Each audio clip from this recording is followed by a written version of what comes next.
Again, here with the Dirty Hoe. Today we are going to be actually lifting the car. Going to be doing some suspension work, getting rid of the crappy Racelands and actually going back to a stock suspension. Currently, she sits right above the tire.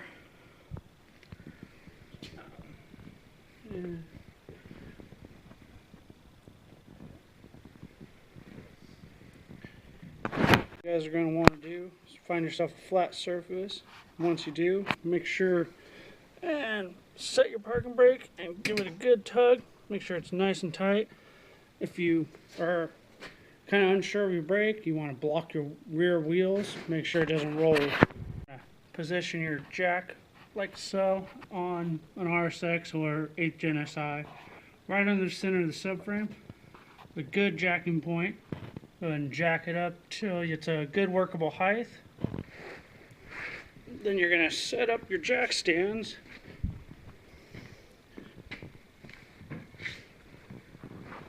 Right on the pinch weld, there's a part that actually drops down. And you're going to set them right there. Make sure they're in the center of the notch. Stand set. Go ahead and lower your jack onto the stands. And then give the car a good shake. Make sure it's not going anywhere. Once you're done with the front of the car, we'll go ahead and move back to the rear. And a good jacking point, as long as you don't have any crazy lip kits or anything like that. I currently have a stock bumper, so this rear tow hook is the easiest point. Go ahead and jack the car all the way up to a good workable height. You want to kind of keep it even. And again, set your stands in the same point on the rear. Going to be another drop down part of the frame, or actually the pinch weld. Make sure they're centered. Fully on stands, you should have something similar to this. And again, give the car a good shake. Make sure it's not going anywhere. And if you're not like me and have your interior in the car, you're going to want to remove anything in this back area, mostly the carpeting area that would be in this corner, because we're going to get to these bolts here, and again on the other side. For the front of the car, we're going to have to get access to these bolts here, and same again on the other side, those 3 top bolts. We're going to remove all the lug nuts that I already did, front and rear. And go ahead and pull wheels off. And kind of give you a look. We're going to be going after these bolts here, this line, and in the rear, we're going to be going after this lower bolt down here. Personally, I like to start in the rear of the car. So to start off, we're going to actually remove this 17mm bolt here. And we're going to fully remove. And now, the bottom of the shock is fairly loose. Set that there. And we're going to move to the top. Up to the top. We're going to go ahead and remove these before mentioned 14mm nuts here. One here, and there's one on the back, which I already removed. And you're actually going to access that through this little hole here. So we'll go ahead and finish removing this nut. And once fully removed, it should pretty much drop down. And now that the upper bolts have been removed, go ahead and grab your strut, hold it as it comes down, and now you have a removed strut. Comparison of Raceland rear, stock rear. And here's the rear shock reinstalled. Same on the other side. And basically the install is exactly the same as removal, just reversed. And there's a Nice stock shock spring setup. Now it's on to the front suspension. So we got a few things extra we got to do on the front. One thing is removing your tie rod end, which requires removing this little pin here and loosening up the nut.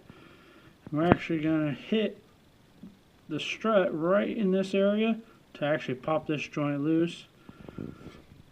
And another thing we're going to do is remove the axle nut. Go ahead and loosen this up. And you're going to want to actually get it so it actually pushes in pretty free. This is so when you pull the suspension nuts and bolts out, that the hub doesn't pull the axle joints apart.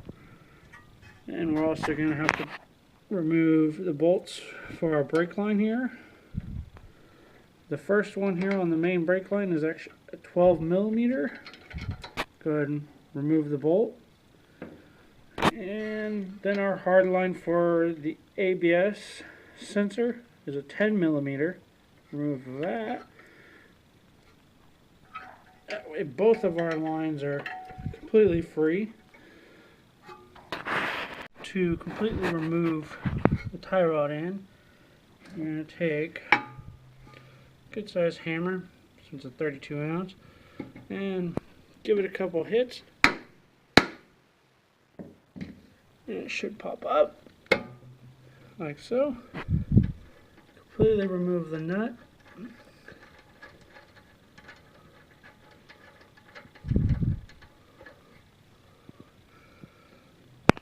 And lay to the side. And this one actually looks like I should get to replacing this in while we do the suspension install. Next, we're going to be removing the bolts. Go ahead and take the nuts off both of them.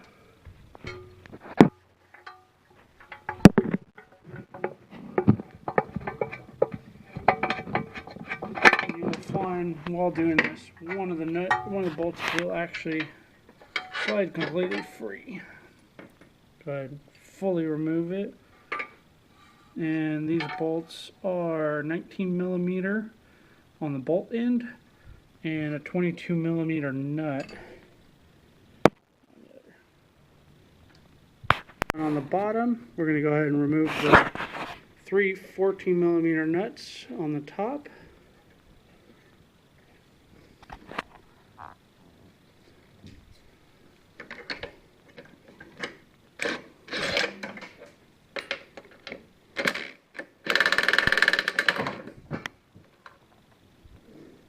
And that will allow the suspension to drop out.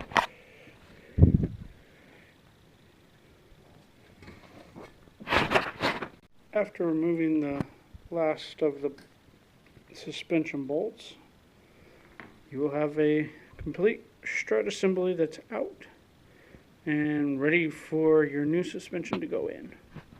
And just a comparison between our aftermarket Racelands and stock suspension here. Here's the stock suspension fully reinstalled, and went ahead and replaced the cotter pin here, and I'm actually going to have the tie rod end replaced when I get the alignment done. And all the bolts tight there. Resecured the brake line. The ABS line back there. And back on top, we have all 3 of my 14 millimeter bolts are fully tightened. Also reinstalled the axle nut and made sure it was tight. Now on to the other side. Alright, well, now that the car's completely done, both sides, made sure everything was good and tight. Here's the new ride height. Quite a bit larger gap, but definitely going to be a better suspension than the Racelands it was on.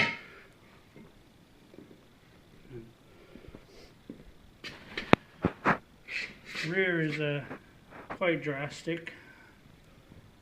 like I said, much better than the Racelands it was on. And that concludes another video. And enjoy. If you have any questions or any feedback, feel free to leave them in the comments below or message me directly. Thanks, guys.